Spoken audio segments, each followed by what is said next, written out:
Olá, seja bem-vindo a mais um podcast do Portal Pequenina Luz, um portal feito para pais e mães que desejam educar os seus filhos para o reino de Deus. E hoje eu vou responder a pergunta de uma das nossas ouvintes. Ela me escreveu ontem falando: Karine, por favor, me conta como você fez, se é que você já fez o desmame do Ben. Então hoje, na verdade, eu vou contar a minha experiência de desmame do Ben, ok? Não estou dizendo que essa é a solução para o desmame tranquilo de toda e qualquer criança que exista. Mas foram os passos que eu escolhi seguir e que funcionaram muito bem com o meu filho. Bom, antes eu quero deixar aqui o número do nosso WhatsApp para aqueles que desejam sugerir algum tema ou enviar alguma pergunta, entrar em contato conosco. DDD 47 99661 3296. Através desse número você pode solicitar também participar da nossa lista de transmissão, onde você receberá todas as novidades daquilo que nós temos produzido, não somente de podcasts, mas outros tipos de materiais. Vamos lá então. Bom, a amamentação do Ben, ela fugiu um pouquinho do que eu gostaria, do plano ideal. Por quê? Porque ele desenvolveu alergia alimentar desde muito novinho e ele tinha dificuldade de mamar porque sentia dores no intestino em função da reação alérgica. Então, para que ele mamasse, eu precisava fazer ele dormir primeiro. Ele só conseguia, quando o nenenzinho, mamar enquanto eu estivesse dormindo. Quando ele estava acordado, ele sentia muitas dores, então ele chorava muito, se contorcia e não conseguia mamar.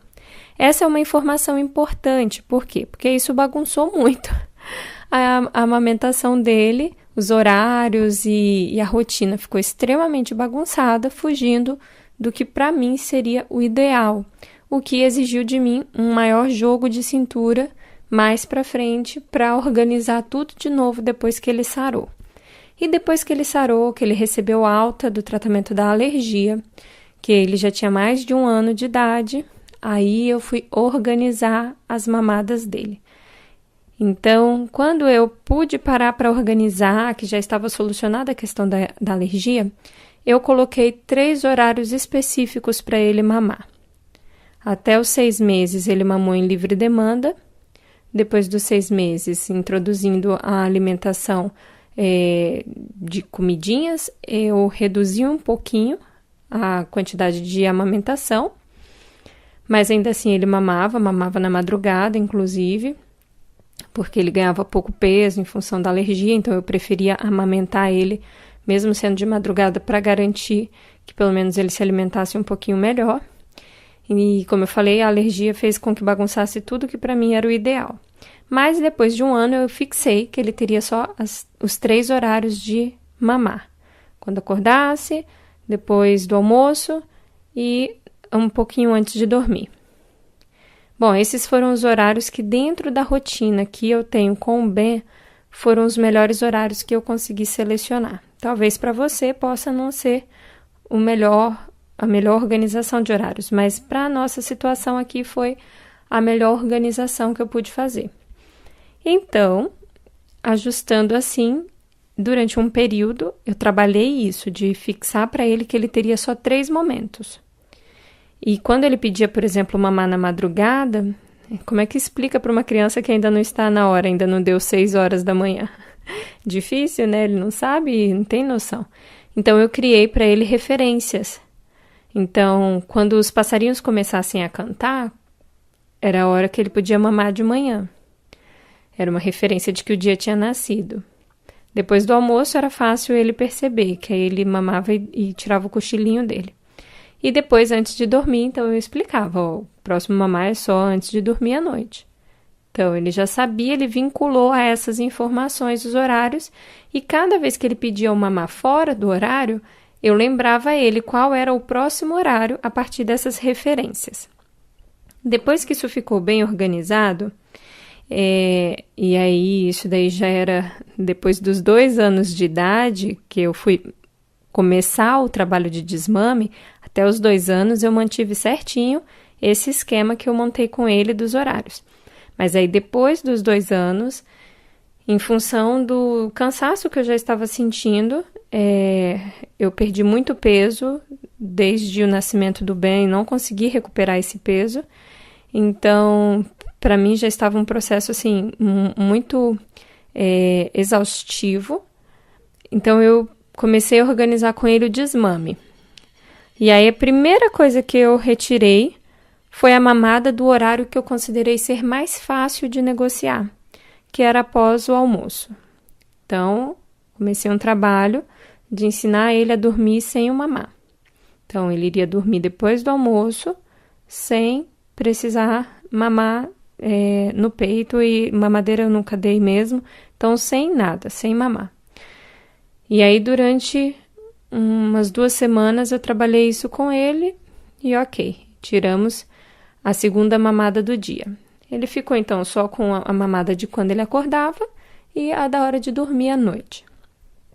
Para mim, era mais fácil dessas últimas 2 retirar a da noite, porque de manhã, quando ele está muito sonolento, é mais difícil conversar com ele e argumentar. À noite era muito mais fácil. Então, eu preferi deixar por último a mamada da manhã. Então, depois que eu tirei essa do meio-dia, comecei a trabalhar com ele, então, para que ele não precisasse dormir à noite também mamando. Como ele já tinha aprendido a dormir à tarde sem o mamar, foi mais um trabalho ali de umas 2 semanas, por aí. E aí eu retirei a mamada da noite.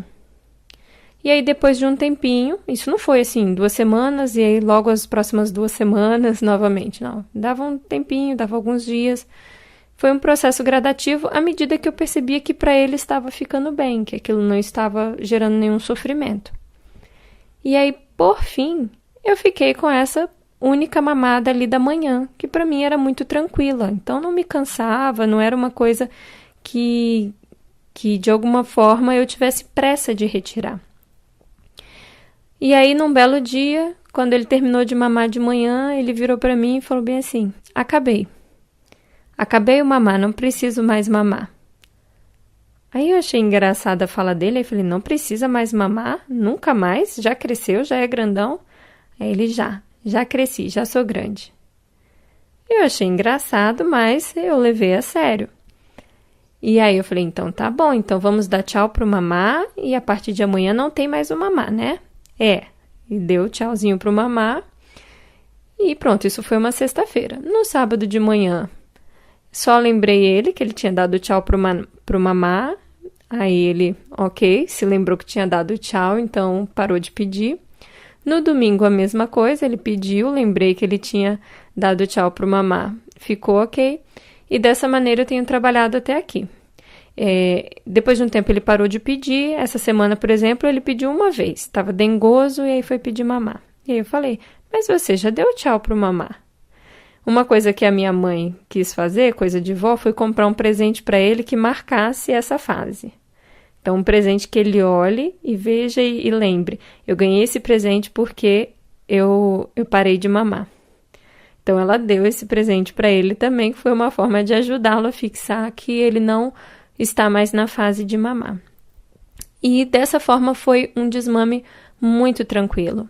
Os passos que eu creio que foram essenciais foi criar a rotina, fazendo com que a criança compreendesse os momentos da amamentação e depois começar do momento mais simples para a criança até o momento mais desafiador, respeitando a condição da criança de compreender o que estava acontecendo e sempre conversando, explicando e negociando a situação para que não fosse algo sofrido.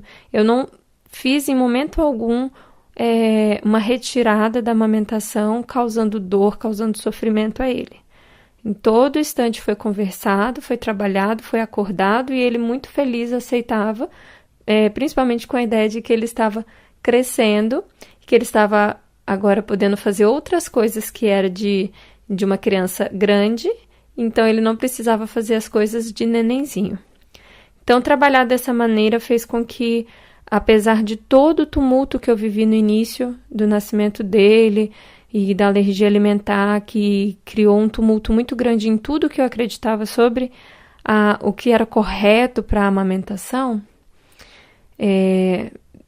deu muito certo organizar posteriormente. E com isso eu quero dizer para você que é mãe, que talvez enfrente alguma dificuldade nessa área ou em qualquer outra área, nunca é tarde para a gente corrigir um problema. Às vezes as circunstâncias dificultam o nosso trabalho e as coisas saem do ideal, mas nunca é tarde para a gente voltar e organizar tão logo as circunstâncias deixem de ser caóticas e nos permitam ajustar as coisas. O que não dá é para a gente desanimar achando que já passou o tempo de disciplinar, já passou o tempo de organizar e aí deixar que as coisas permaneçam na desorganização que elas se estabeleceram inicialmente.